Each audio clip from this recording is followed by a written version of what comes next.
all began over some Corona.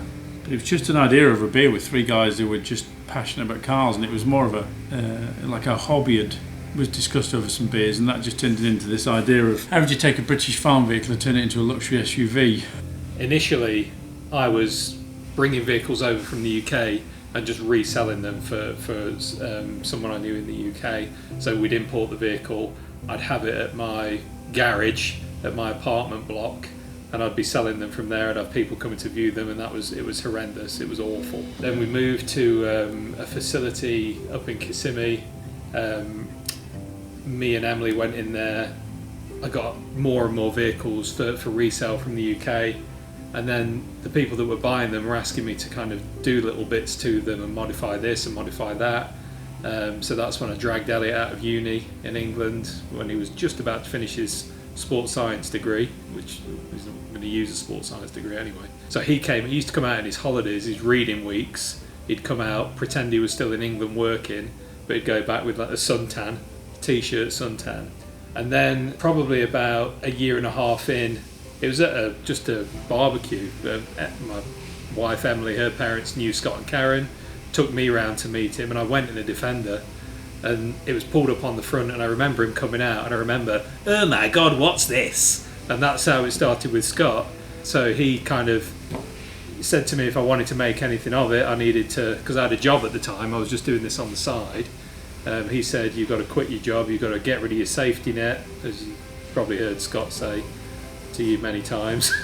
So I did, a couple of days after I did, and then Scott kept up his end of that agreement where he said he'd kind of invest in the company and come in and give us some direction. And a message from Elliot saying he wasn't going back to college, and that was it. We all then made some personal decisions and changes in life to start E.C.D, but in simple summary it was an idea over a beer.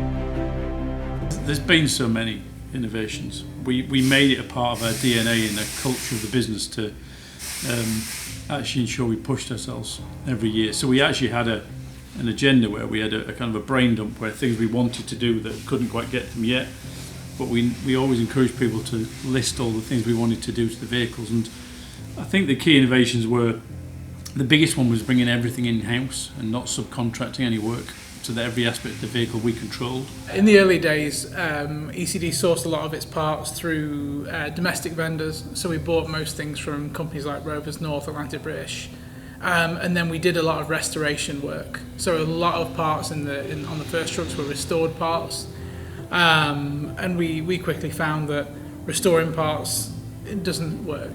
So we changed over to as many new parts as we could on the trucks.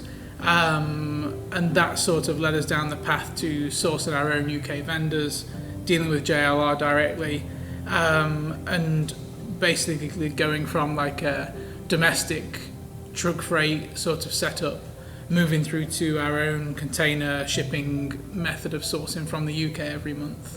In terms of innovative things on the trucks, I think the LS3 was a huge step for us, and we were one of the first people to do it.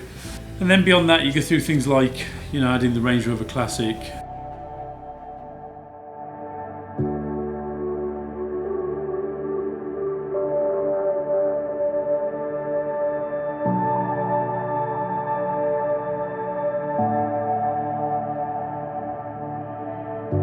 But there's been actually a large group of smaller innovations that we've done that are probably bigger wins collectively.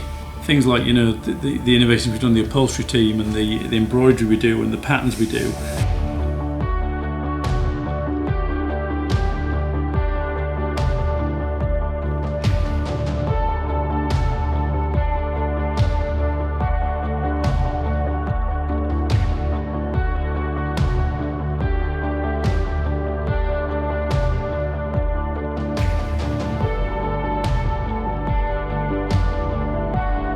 And then beyond that, you go through things like the series.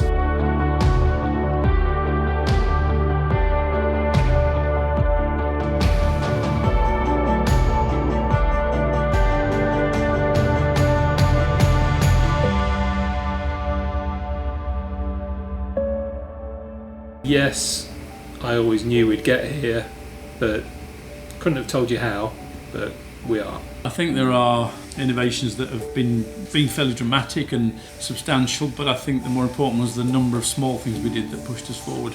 And I think it's really important that as we move to a new facility, we don't lose sight of innovations of what got us there.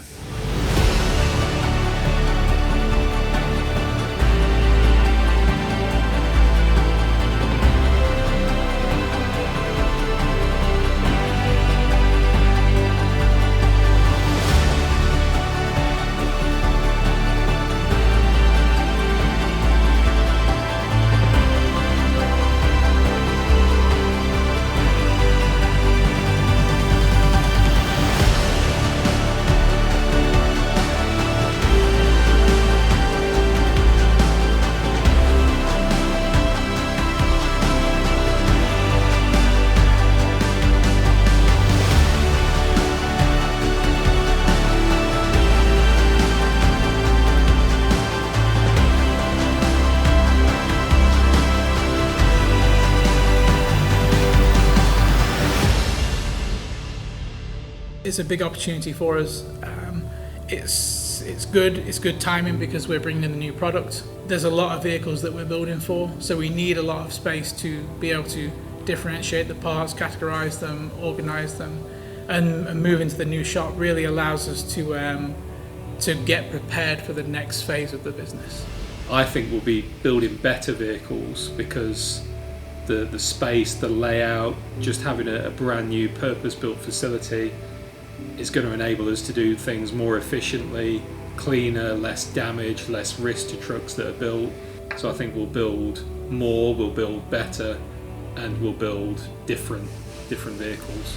We're not manufacturing engineers, we're not even from a manufacturing background or an automotive manufacturing background, but I think we've built something that we can be proud of, that will definitely help us scale, and I think it will just give us a new sense of energy as to have some confidence in thinking maybe a bit bigger, but not losing sight of our values.